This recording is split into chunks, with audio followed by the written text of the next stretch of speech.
Almost a year has passed since they successfully carried out Kharkiv operation to liberate Ukrainian territories. It was then when the armed forces of Ukraine also liberated part of the Donetsk region. This is the Liman direction, and we are located near the village of Yampil, which was under Russian occupation for several months. Despite the fact that this territory is under the Ukrainian flag, it is not easy here. There are active combat operations 5 kilometers away. The village is subject to constant shelling by the Russian Federation. Communications that were completely destroyed by the Russian occupiers are still being restored in dozens of settlements liberated by the Ukrainian armed forces last autumn. Mobile communications are returning to cities and villages, but everything is not so simple in Yampil. Although the Russian invaders fled from these territories, they do not stop shelling them to this day. 3 days ago, the missile flew there. I had equipped a basement there and the missile teared down the doors. It's hard. Gennady lived in the village throughout the Russian occupation. He was captured by Kadyrov's men. He says he managed to escape and survive, but his neighbor could not. He was shot.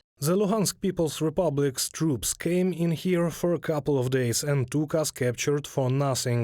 They said, "You are coordinators." I say, "I don't even have a phone." And they took us and threw us into the basement. And then the shelling began, and one of them was wounded. They pulled us out, and I said, "Kolya, let's run." And we ran away. But I ran further, and he stayed. I said, "They will come, and we will be like cattle to them." 4 months of occupation for the locals is like a year, but the loss of housing after the Russian attacks cannot be compared with the loss of loved ones. A year ago, Leonid's son was blown up on a tripwire. The guy was only 20 years old.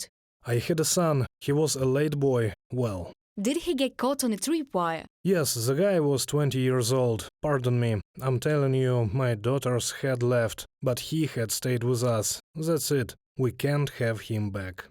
Many locals did not notice the arrival of the Ukrainian army because they had been sitting in the basements all the time. 74-year-old Valentina recalls how the Ukrainian defenders knocked on her door.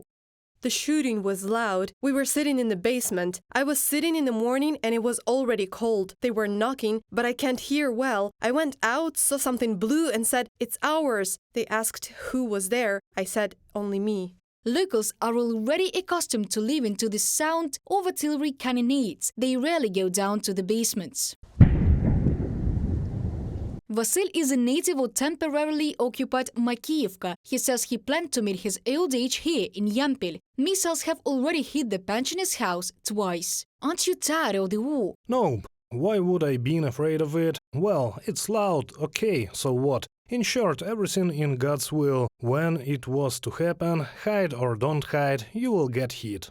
Today, about 300 people live in Yampil. This is only a tenth of the village's inhabitants before the start of the Russian full-scale war. But no matter how hard it is for the locals, they say that it was much worse when the Russians were here than now. Nowadays, there is a lot of talk that the Russians want to return here and are putting pressure on this front. God forbid.